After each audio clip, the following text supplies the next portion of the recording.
Welcome to the IHR Transport and Mobility History Seminar. My name's Lewis. I'm a researcher at the University of Essex, and I'm a recent joinee of the IHR Transport and Mobility Convener team. We have a talk penciled in for the 20th of January. Keep your eye on our website. We're just currently finalising some arrangements with that, but keep checking on our website in due course. So, turning back to this evening, it's my great pleasure to be hosting my good friend David Turner. David is a lecturer in railway studies at the Centre for Lifelong Learning at the University of York Management School and co-convener of this IHR Transport and Mobility History Seminar. He has undertaken degrees at St Mary's University College, Twickenham, King's College London, and completed his PhD with the University of York, which looked at the London and South Western Railway between 1870 and 1911. His most recent published work is an edited volume called Transport and Its Place in History, which brings together researchers from across the domain of transport history to show how new subjects are explored, new sources are being encountered, considered and used, and how increasingly diverse and innovative methodological lenses are applied to both new and well-travelled transport history subjects. So this evening, he'll be talking to us about Home for Xmas, mobility, marketing, and London's railways at Christmas, 1900 to 1914. With that, over to you, David.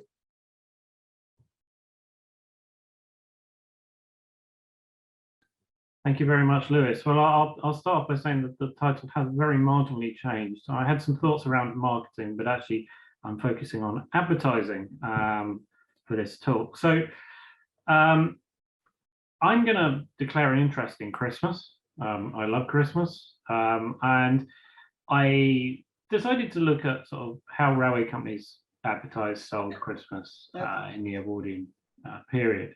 This is what we've got in front of you today is a sort of, should we say, a collection of ideas and thoughts and pieces of research. It's work in progress, and my thoughts are developing all the time on it. But I hope it shows potential to illustrate how people move by rail at Christmas in this period, how they engage with the system, and how the railway companies sold services to them and trying to capture the consumer pound through advertising.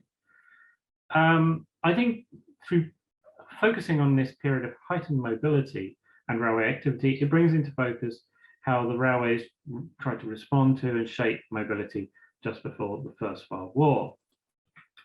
So my first word in the title is mobility. Where did people travel? Getting a sense of this exactly is quite difficult. This image shows the number of passengers traveling from different terminals per day on average in the week before Christmas 1902, Southwest since 1903. It is derived from newspaper figures that were published, but these are somewhat problematic. Companies might produce traffic figures for the period before Christmas for between, say, 2 or 7 days for periods of varying length between the 19th and 27th of September. They're trying to sort of share with the public how much excess business they're doing at this time. Also, so what these figures are the number of bookings at London terminals and London offices in this period. So it's a mix of discretionary travellers, with people who are travelling away for Christmas, and regular travellers. It also is complicated. The figures are also complicated by holiday length, which changed, people's holidays changed over the period. Also, when Christmas Day fell also affected Christmas travel, as it does today, especially when Christmas is close to a weekend. So these figures for bookings at London terminals miss a lot and can be only indicators. Nonetheless, they were published in the press to show evidence of increased activity at terminals. So they do embody within them the festive flurry of traffic. So what can we see from this? Well, a couple of terminals are missing. They didn't publish the figures. A lot of the Great Northern traffic was increased, which is really unhelpful. But northern terminals where there is long distance traffic, St Pancras, Euston, Paddington, or Great Western is, of course, going west, had, should we say, generally lower figures than the southern-facing terminals. Liverpool, well, southern-facing companies have assigned Victoria to the London Brighton, for example, but of course there were southeastern Chatham services, etc. But the southern-facing companies tend to do more business on average per day for Christmas. Indeed, as will be shown, this distribution at times affected advertising strategies adopted, and which were invariably linked to the type of traffic that the railway companies are conveying. So this is, again, gleaned from the newspapers. It's the average number of bookings from London terminals and offices per day in the period specified, the railway companies specified before Christmas. Generally, you know, we know the traffic figures between 1900 and 1914 didn't flatline across the period, but sort of generally stayed with low growth for the railway network as a whole. This lack of growth is borne out in the Christmas week statistics. Generally, there is not much growth in the number of passengers conveyed on average in, you know, over that period in the weeks, the average daily period, the average daily figure for Christmas. Whilst northern facing railways continue to do less business in Christmas week, and, you know, southern faces continue to be big conveyors of traffic. Generally, the period after 1900 is not one of massive increase, and what has come out of, you know, the figures is that generally the most major increases because of network expansion and changes in mobility across the period is before 1900.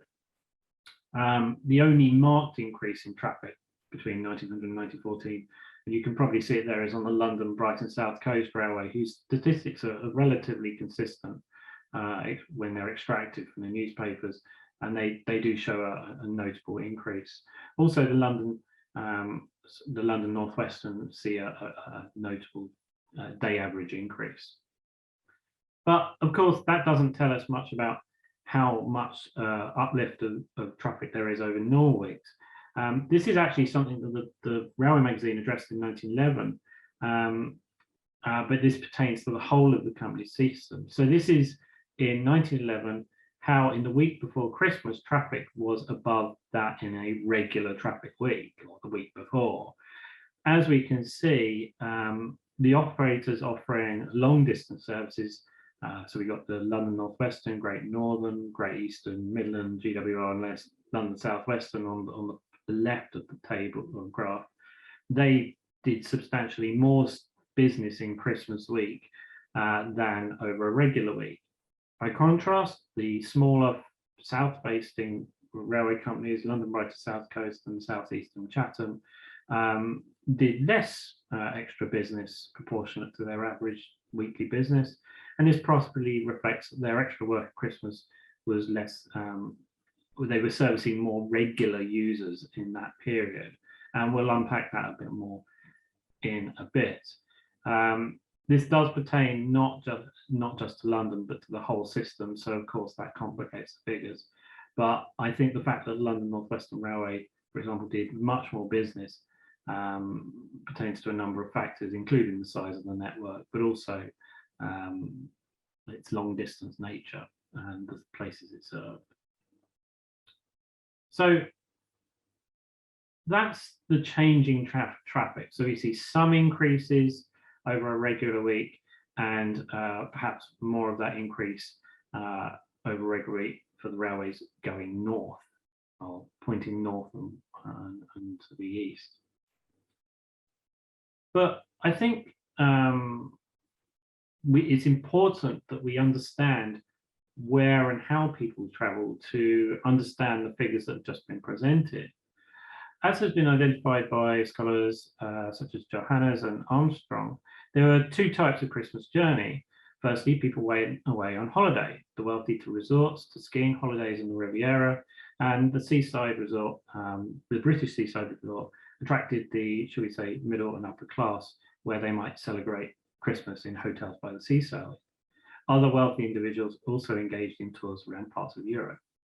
Amongst other things, some of these movements were stimulated by the servant crisis, a concern that grew up in the late 19th century about the quality and quantity of available servants. In 1911, the Manchester Courier wrote that, quotes, "The Christmas at home is a time of worry and anxiety to the wife. Servants want holidays, large purchases of food supplies have to be made, often in excess of the actual requirements, and the results are not always commensurate with the trouble and expense involved." End quote.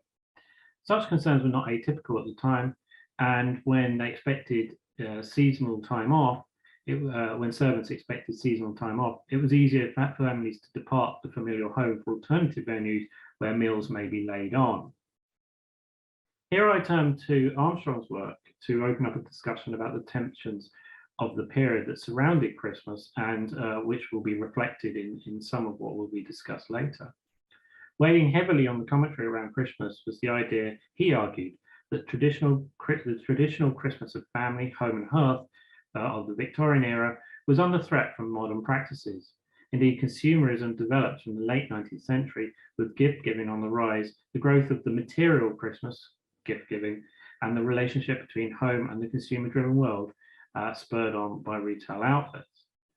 The new phenomenon of travel at Christmas was, it feared, another example of consumerism negatively affecting the traditional Christmas. The top quote here, so we got the Johannes, sorry, forgive me, I've spelled his name there a little wrong, double N. In the Edwardian period, they developed a culture of well-off of spending Christmas by the seaside, the city, hotel, or even out in the country. But the Railway magazine commented on the decline of tradition, or the perceived decline of tradition.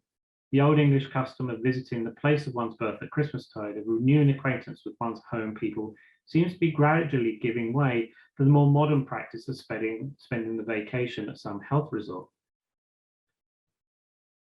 As Armstrong argued, this was to some extent part of broader fear about the worry about Christmas being relocated outside the family home, was part of a broader fear about the encroachment of modern consumer practices on the traditional Christmas.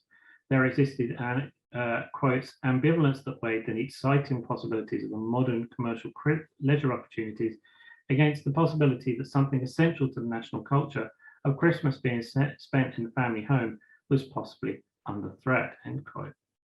As I will demonstrate below, the railway companies played a part in reflecting and reinforcing these feelings and anxieties. It will strongly be suggested that the advertising I will discuss, magazine articles that discuss the, quote, railway Christmas, where they featured interviews with beleaguered railway officials, and the fact that traffic figures were printed and discussed annually, figures that would have been provided by the railway companies, all underpinned the feeling that the whole of London was on the move and tradition was at risk. But was this hype reality? As Armstrong has argued, the actual numbers going away to resorts or the continent were actually in a minority, the press tending to overstate and over-dramatize the reality. In the late 19th century, when real incomes were rising and individuals had more time off to spend time away from work, the second group of travellers by rail we are very familiar with were those who returned home to see friends and family. Johannes has argued that we don't know how many individuals, should we say adult children or siblings, return to the family home. However, in terms of the share of all travellers at Christmas time who were outside of the regular commuters or regular travellers, I would suggest they were the bulk. And this trend starts from before the period we're talking about. In 1896, G.H. Turner, General Manager of the Midland Railway, described the nature of London traffic in the period.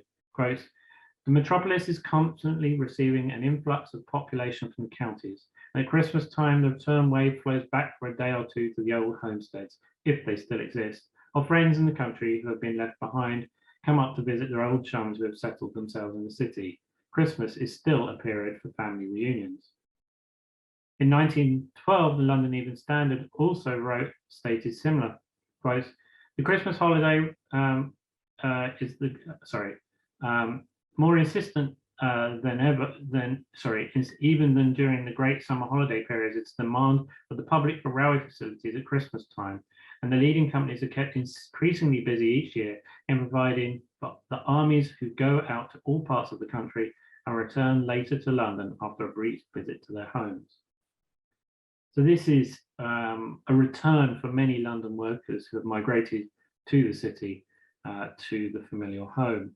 This has usually been depicted as a, should we say, middle and upper class phenomenon, but I have also found evidence that it was the case amongst all classes to some degree.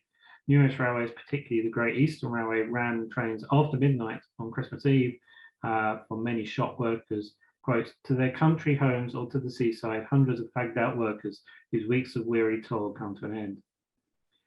For the most part, therefore, any Christmas travel was not to the resort, but to the home and hearth, perhaps outside of London, to renew the bonds of family.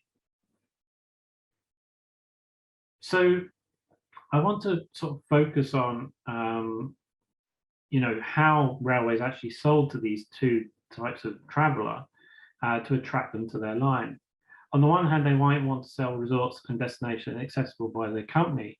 Indeed, this was a period when advertising in this domain intensified. Frank Ree, the London North Western Railway's general manager, stated before a parliamentary committee in 1910 that, quote, instead of two or more companies fighting in the same district, I think wider competition is now developing between widely separated districts and even between English watering places and the continent. The second potential market was to encourage people to return to their home when they might not, they might decide to spend Christmas in their London residence, or, the railway companies might be able to convince them to return to family. So I want to highlight three quotes here from Alex Metcalfe's really fantastic book on railway photographic advertising that demonstrates some of the three main trends or three key things that are useful for us to understand the adverts, which I will discuss in a moment. So he talks about new techniques. It's generally considered that, like many other companies around 1900, British Railways began to make the use of developments in lithography and photographic reproduction to advertise through images and ask customers to consider what travel could do for their personality, status, and aspirations. Specialization. Railway advertising came to be seen more than an intuitive consideration of demand, which was dependent upon a complex and growing array of theories, expertise, and technologies. Indeed, it was increasingly looked upon as a distinct profession for specialists. And market segmentation, recognizing the existence of individual tastes and requirements within the overall market, was viewed as a more helpful way of dividing up rail's promotional appeals and services. And we will see these things emerge and in evidence in how Christmas was sold. New techniques, experimentation with them, the increasing role of advertising specialists, and appeals to different market segments. To get a handle on what was going on, I decided not to look at posters, which have been subject to a lot of the literature, subject of a lot of the literature. This is because I don't have access. A lot of this research was done under lockdown, and these were used. I've been using the newspaper archives, but I don't have access to all that were produced. But also, I think posters were a bit of a blunt instrument of selling, and I think in this segment of the market, particularly, looking at periodical adverts actually gives us a way in to understand how they try to sell to people who want, the different market segments. Indeed, the railways used a varied range of marketing communications, for example, newspaper outlets, cinema, person-to-person selling, and the development of some public relations activities. Given it usually constituted the biggest part of railways' advertising spend, I've always been drawn to press adverts, not only because they perhaps are an interesting, diverse expression of how the railways thought about markets and tried to sell to people. Indeed, the press advertising was not just to one group. There were diverse approaches, and I think also knowing who the press publication was aimed at helps us interpret the adverts and corporate selling strategies within them. For example, these are high-end magazines, read by the sort of people that might want to go away for Christmas. And I've tried to extract from the magazines all the different adverts I can find from the different companies across these periods. Looking at these particular publications allows us to consider companies' appeals to those travellers who would have read the magazines. This can therefore, these sort of appeals to that high-end market can therefore be compared against general trends scholars have analysed. And these magazines appeal to sort of say middle class and upper class individuals. And also looking at press outlets allows us to address perhaps critique the concept of developing sophistication across railways advertising strategies. It has widely been argued, correctly I think, that the railways advertising appeals to consumers grew in sophistication and complexity after the 1900s as they experimented with new methods, started to think creatively about consumer desire, and debated the best way to sell the destination. However, focusing on and looking for developing sophistication, I venture, is examining one part of the picture. In a period when advertisers were experimenting, it's perhaps also important to acknowledge, for example, where advertising demonstrated continuity of approach with practice before 1900, where they adopted different or less sophisticated approaches in response to their specific commercial context, or where there were constraints on their capacities to, quote, advance or develop sophistication. Also, do we find mistakes? I put a question mark between mistakes because a mistake is not perhaps the best word. It's where they change strategy rapidly because if you find something doesn't work is probably a better way to put it. Using Christmas sales activities, I will therefore suggest that developments in practice offered more sophisticated additional options for railway advertisers in terms of how they designed advertising outputs and understood their impacts on potential value. But these new options supplemented long-standing approaches. This meant therefore that there were a varied array of actions that railway companies actually took, some of which may be branded, quote, unsophisticated, especially by some of the commentators of the day. And a lot of commentators of the day were quite scathing about railways' advertising efforts when they quite unfairly compared them to the selling of consumer goods. So some of these, quote, unsophisticated efforts might have been appropriate in the context in which they were operating.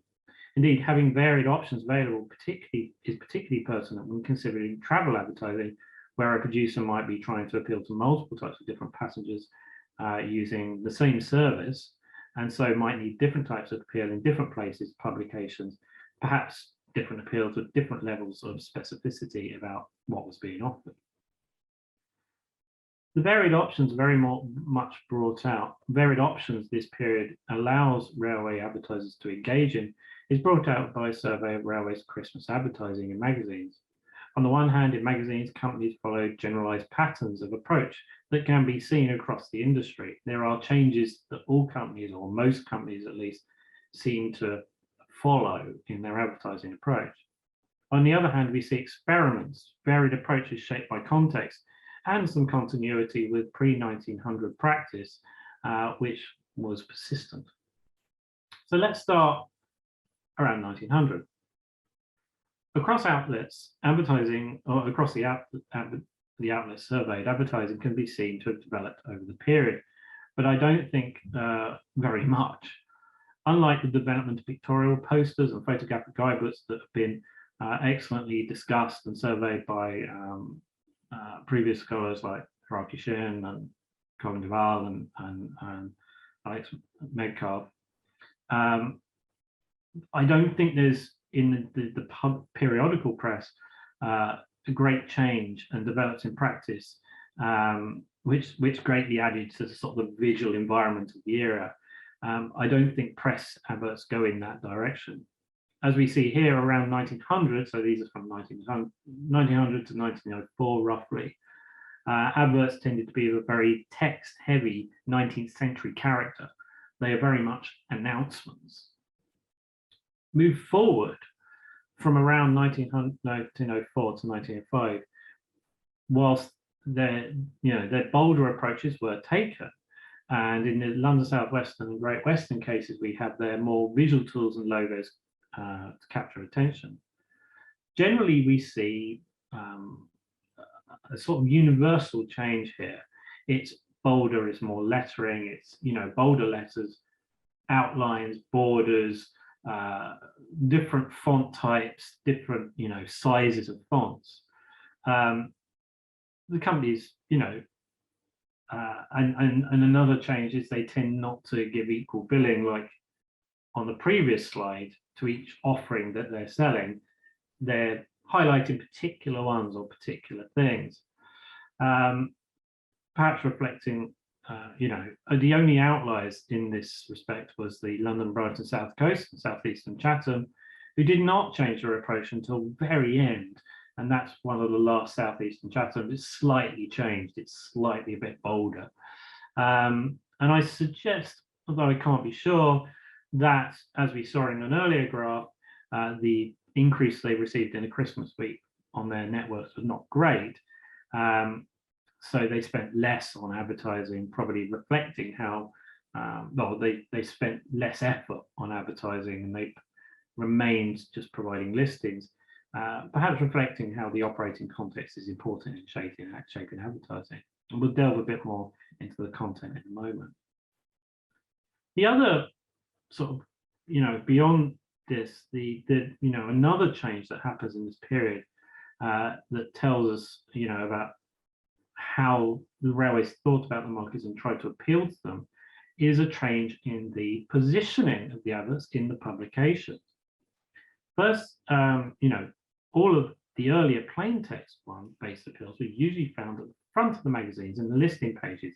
Hence why I would suggest that the London, Brighton, South Coast sort of continued, a cheaper option relying on the straight listing pages. This suggests that the attitudes of advertisers in the early periods again saw them as announcements rather than crafted selling tools. Later on, however, almost all companies' adverts were found towards the rear of the publications in the adverts section, with listings at the front of the news of the periodical generally removed. The railways clearly wanted more impact on the consumer, and that just they chose to develop a more commercial approach, which possibly through the demands and the strictures of the publication meant reciting the advert amongst other commercial offerings. Of course, this may have implications for perceptions of the season. How impactful this change was on consumer choice is unclear, especially when all the companies seem to have done it bar a few. But it might have also influenced how people view such travel and how it informed anxieties around the death of the traditional Christmas. Bolder appeals combined with the context being positioned amongst other festive commercial offerings could potentially make the impression of increased mobility and commercialization of the era and an encroachment of modernity and the death of tradition. Indeed, these pages at the end were very much amongst, appeals to other commercial products, Christmas gifts, Hornby trains. So they very much feed that idea of the commercialization of, or they're part of, perhaps, the commercialization of Christmas. Carefully considered strategies can also be shown from when railway advertisers felt the best time to advertise. And we see this by plotting the week in which adverts appear, here shown for 5 years. Generally, railway companies advertise mostly in the middle or mid to late period of the month, but frequently close to Christmas Day, although evidently different companies had different conceptions about how close was effective, possibly shaped by their trading environment. I'm not sure on that front yet. This is significant on 2 counts. First, it shows how railway companies were being targeted in their advertising in this market, but also it shows us about consumers' actions, unless the railway companies had, when they were timing these things, completely wrong. Indeed, this suggests the railways understood that the discretionary household travel choices were not planned long in advance in this period, but were made close to, if not within, the festive period. Indeed, the 5 magazines in question themselves also has sections discussing railway companies' traffic, service arrangements, and these were usually close to Christmas Day, reinforcing the idea that the railway companies were thinking carefully about when they actually advertised. In this graph, I've also here highlighted adverts found in the Gentlewoman magazine. In 1900, the railway companies did not advertise in this outlet, despite it having commercial advertising sections that focused on fashion, beauty, and home that could have accommodated such appeals. So the sections themselves could have accommodated advertising appeals by, it doesn't seem like the magazine disliked bold advertising, or advertising of services. However, by the end of the period, all railways were regularly advertising in the Gentlewoman at Christmas. This may reflect a deepening understanding or appreciation of how consumers and how travel choices were made, reflecting the fact that it was considered by railway management that it was the women in the household who made the decision to where to go on holiday. And see, in 1903, Smith, the publicity manager of the Great Central Railway, stated that they designed posters especially for women as, quote, the woman usually decides the place to be visited. As such, the expansion of this outlet might have represented a growing awareness of this fact, or and they wanted to appeal better to different across different outlets. What are the messages conveyed? Given the placement of adverts in high-end magazines, railways' advertising strategies naturally targeted in the first instance the capture of the elite discretionary traveller, trying to attract them to the resorts.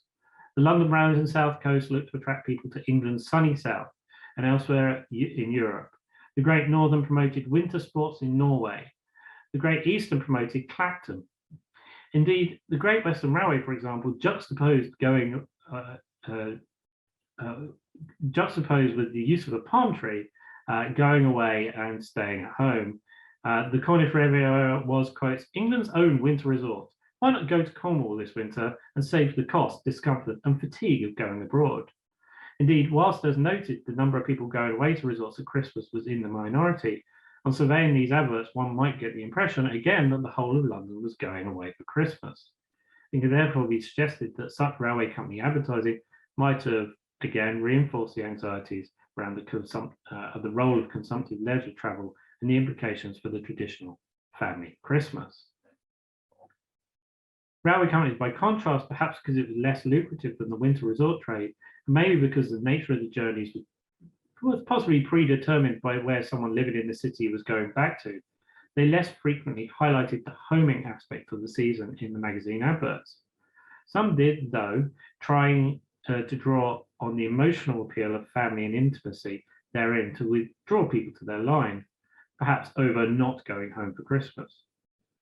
The London South Western Railway ran Home for Xmas as its tagline from 1903 to 1912, with the Great Central Railway picking up similar a couple of years later. The Great Western Railway's adverts here reads, quote, whether you want a real holiday at Xmas or merely to visit friends or home, you should secure a copy of the GWR Xmas excursion program. This is probably the most explicit of the three in how it expressed the options of going home for Christmas. As such, railway adverts were naturally reflective of mobility patterns where people wanted to travel, but also, again, perhaps reinforced the anxieties surrounding Christmas. Other companies, however, on occasion took divergent courses from the norm, and it's worth exploring these, especially as they emphasize how this was a period of varied approaches and developing practice, even if general trends, as I've said, have been identified. The first is instructive because it demonstrates how the first case I'm going to show, the London North Western Railway, is instructive because it demonstrates how railway companies were constantly reassessing the virtue of advertising in some media, shaped possibly by the nature of their trading environments or their own strategies. On the left is London North Western Railway advert from 1909. It is the last advert I have found from the railway company in any of the magazines surveyed. In short, the company withdrew from advertising Christmas in the 5 magazines. Arguably, the timing was not incidental. The company in that year appointed Frank Ree as general manager and reconstituted the advertising department under Alec Dave Fearon, and Fearon was directly answerable to Frank Ree. And fun fact, Alec Day Fearon was the son of the Metropolitan Railways advertising manager. I just find that interesting. I wonder what those dinner table chats were like when he went home for Christmas. As I've argued elsewhere, after 1909, the company became one of the most forward-thinking railways in terms of marketing communications and marketing practice, whether elements of it or the whole process in this period. And it developed a heightened awareness of its markets. Indeed, the company built up North Wales as a destination for winter holidays. And, you know, it wasn't withdrawing, even though it withdrew the adverts, it wasn't withdrawing from this field of advertising or this field of activity. With this in mind, withdrawing from these publications was on the basis of some consideration, probably the result of the study of the effectiveness of their adverts. What those considerations are is not clear from the available evidence, and perhaps when I get into the archives, I'll find the answer to some of these questions. But if we call back to an earlier slide, the London North Western Railway was the company with the greatest traffic uplift in the week before Christmas over a normal week. Perhaps then the company recognised that it did not really need to advertise in high-end publications, as they already had considerable market share, and perhaps managing the traffic was a bit of a challenge. Next, we have two Great Northern Railway adverts from 1907 and 1908, both of which, or at least one of which, was a poster also. And this is highlighting corporate experimentation with advertising. The poster on the left was commented on favourably by the press. The bystander called it, quotes, one of the most attractive exhibited by a railway company.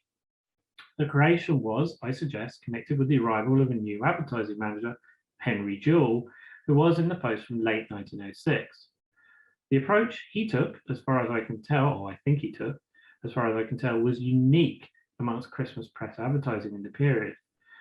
These two are the only adverts I have found like them. They also came with a similar illustrated one for parcels delivery services, but these two are quite unique.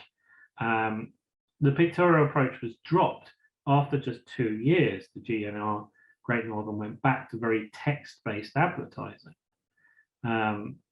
It was an experiment, clearly, that did not work out, and Jewell's own comments perhaps emphasize how he gained an appreciation of what worked.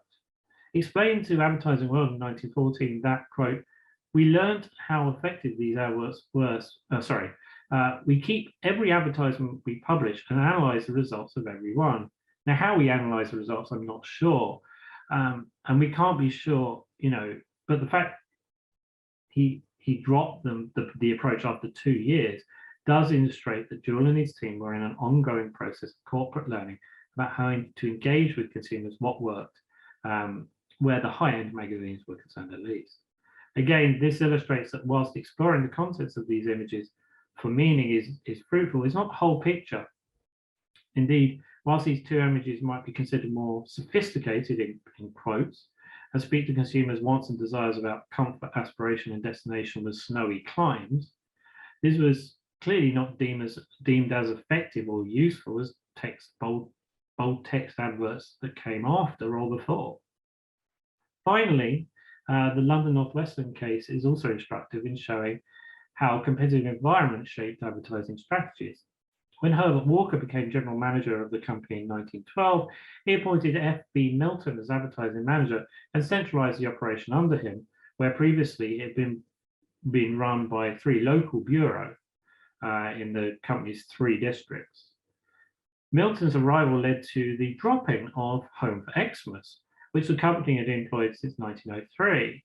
Again, I don't think the dropping of the Home for Xmas and his arrival is I think it's probably likely they're linked. What this did was lessen the appeals for travel in Devon and Cornwall and the continent, and strengthened, as you'll see from the image here, what happened is the message about Bournemouth and its sunny scenes was strengthened. So Bournemouth is given top billing. This downplayed both the traditional Christmas, the traditional home for Christmas, and the international travel aspect, while promoting more forcefully a destination on which the London South Western Railway had pretty much had a monopoly. And can be speculated that the competitive environment likely played a role. The loss of such an emphasis on Devon and Cornwall was after the GWR's development of, quote, the Cornish Riviera, a strong offering, given it even got mentioned in Parliament. Whilst in 1910, the London South Western and Great Western Railways signed an agreement whereby all competitive West Country traffic was pooled. It therefore arguably made sense for a company to focus on Bournemouth, where it would capture much more of the revenue in the face of a stronger offering for the West Country from the GWR. So to summarize about Christmas adverts, Christmas advertising in these magazines was, we get consistent change, broad-based change across all of them, from different companies. And general trends were adhered to, including bolder text, placements of adverts in the rear amongst the commercial advertising sections, and an increase in the number of adverts. I will say that actually the number of adverts in these magazines goes up over the period also, perhaps reflecting the intensification of the advertising effort. The content also reflected where people wanted to go, but there's less evidence of appeals to going home compared with holiday destinations. But strategies were shaped by could be shaped by varied factors. For example, competitors' activities, organizational change and the setting up of specialist departments or rethinking of approaches through them, experimentation and the trading environment. These things all played a part. And I think what it shows is that whilst we can look to general trends, individual companies could adopt their own approaches.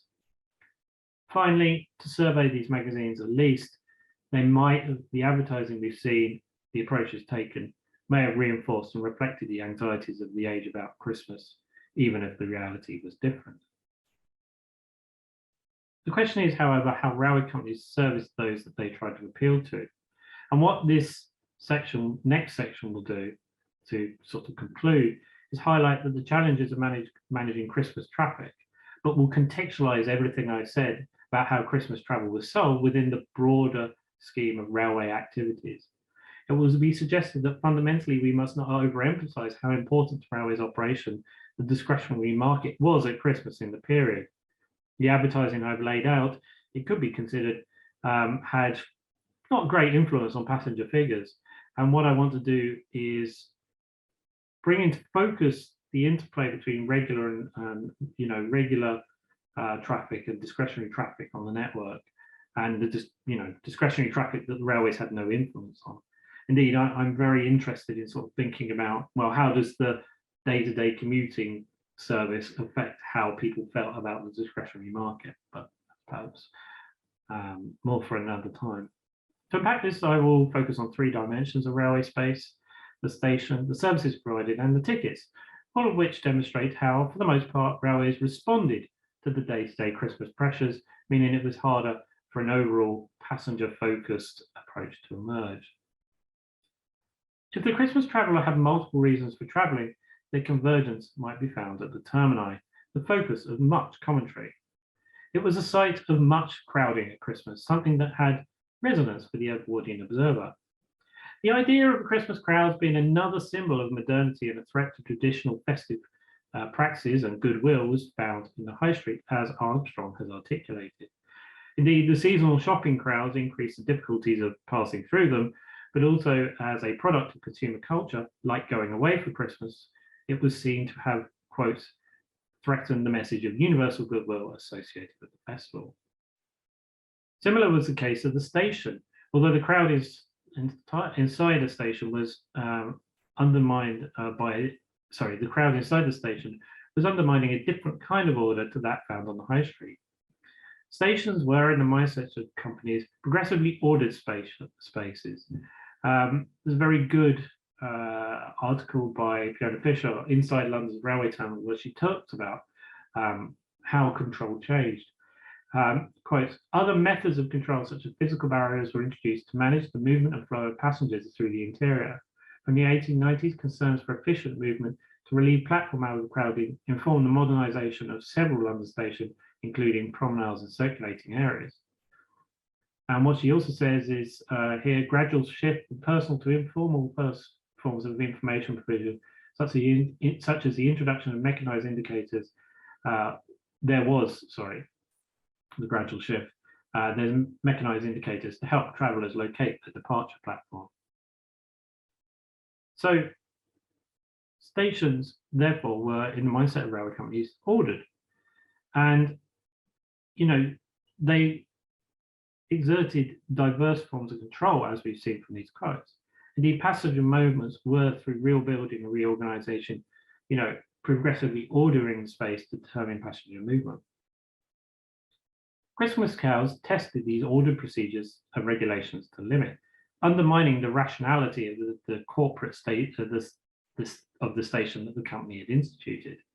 Indeed, in 1898, the Westminster Gazette's correspondent reported that on arrival at Waterloo, the chief clerk of the traffic department referred to, quotes, fighting steam and passengers. The Rossiter Journal, reporting on London, stated in 1912 that, quotes, great crowds besieged the unfortunate individual doomed to have sphinx-like questions put to them in the inquiry offices on the platforms.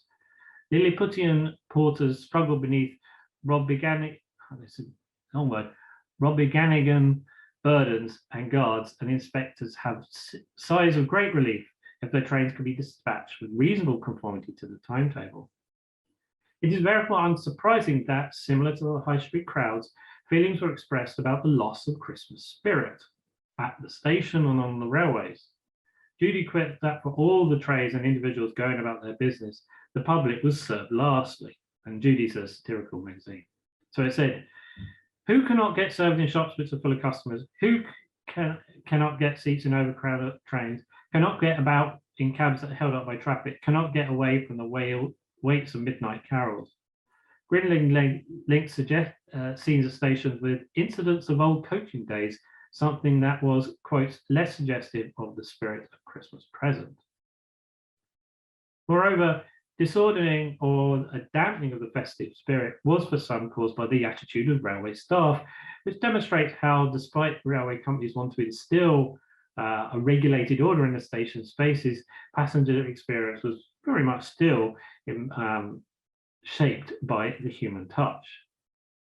In 1907, when a Christmas railway strike threatened, a correspondent to the Saturday Review objected to the idea that city railway porters should receive more pay than country ones on the grounds that they expected a bigger tip at Christmas, quote, if they condescended to carry your bag or rug 5 yards, as in something in the nature of an absolute right. For some, the disorder in the station space came from the idea that it was difficult to get the service they desired.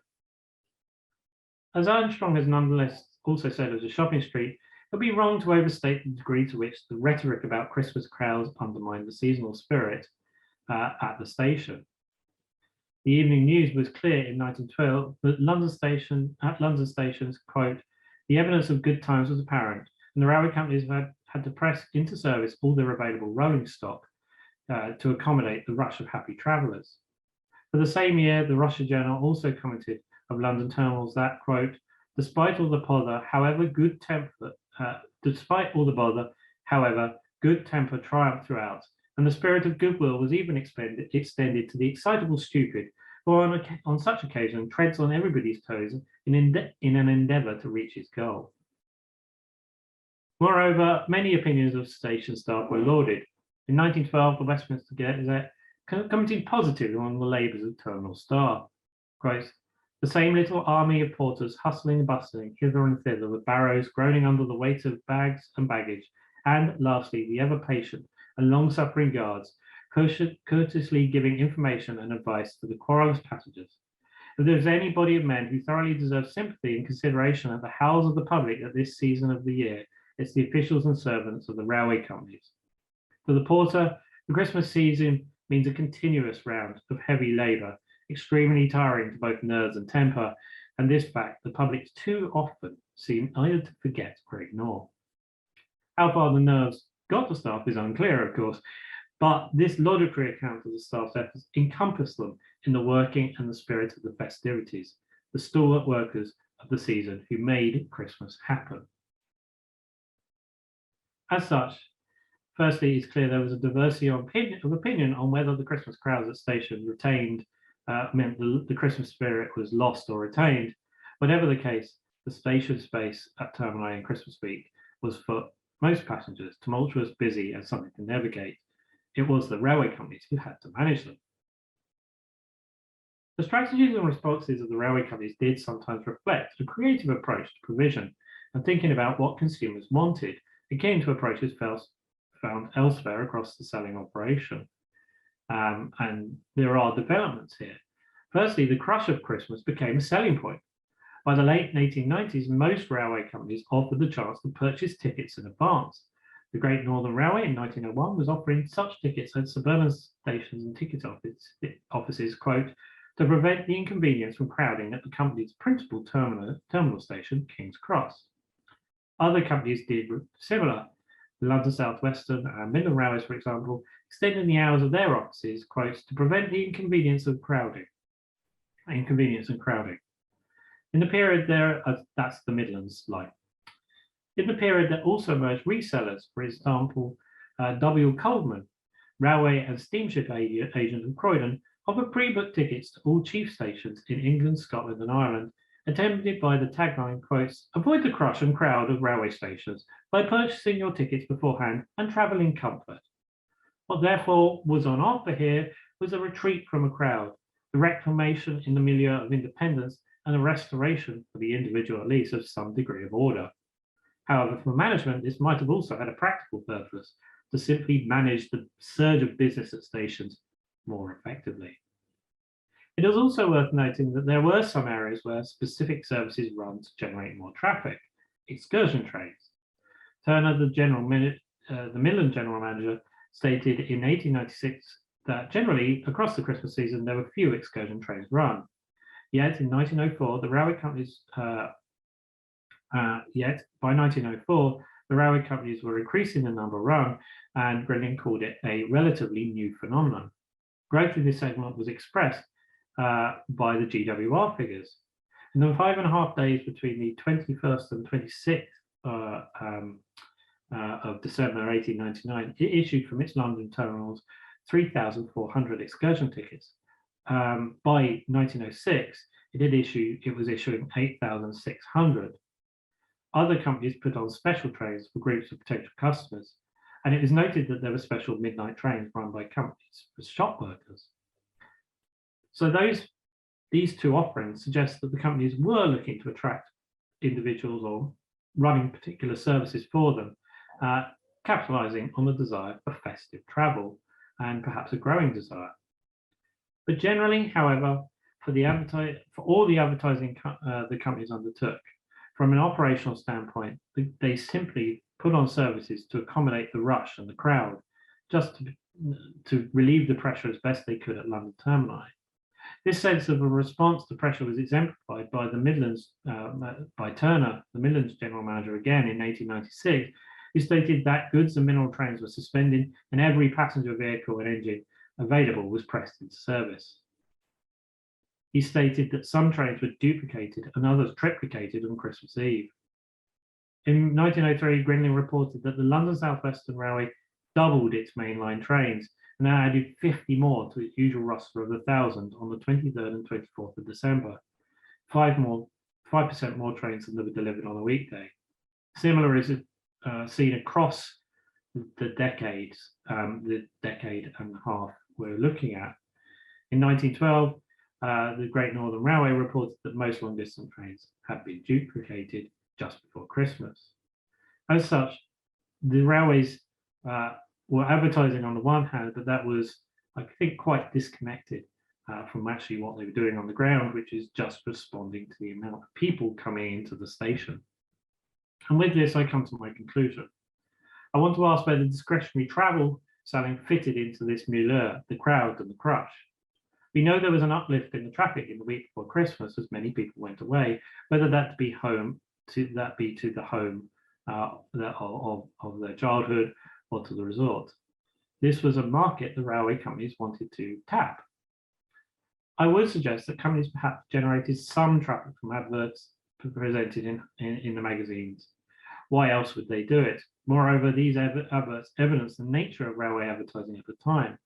The move from announcing trains to more impactful appeals reflected general developments in railway advertising and the more thoughtful approach, although whilst companies followed similar trends in their advertising, occasionally different strategies, experimentation, and interesting ventures were adopted. Yet generally, I will speculate, and I want to be clear on speculated, that where traffic generation was concerned, the appeals to the discretionary traveller the appeals to the discretionary travel market presented did not perhaps increase overall festive mobility. I will suggest that generally increased traffic levels at Christmas were the result of long-run trends rooted in changing habits, population dispersal, increased income, and population dispersal, thinking moving people to the suburbs, increased income, free time, and elements like the servant crisis or even the timing of Christmas in the week. Moreover, and this is just a thought, if we think that in all the high-end magazines railways were targeting the same consumers, if all their advertising was developing in the same way at the same time along similar lines, the actual impact of their changing advertising practice might have been reduced. Each advert neutralizing, each development, the more sort of neutralizing each other. Or alternatively, it might have generally raised the number of people traveling. I'm not really sure on that one. Ultimately, the sense I get, and although this requires more research, is that the railways mostly acted in a reactive way to the rush of Christmas traffic. This is perhaps why the language surrounding the Christmas crowd at termini is of the system under strain, as they reacted to an unexpected pressure, as opposed to it being the result of any, great effort by the railway companies to attract people. Again, I'm speculating. What we can, however, say is that across the period we've been considering, the railway's actions may have contributed to some degree to reinforcing some of the commentary about the perceptions and around anxieties of the season that were held in some people's mind, even if those anxieties remained overstated. So that's my talk. Thank you very much.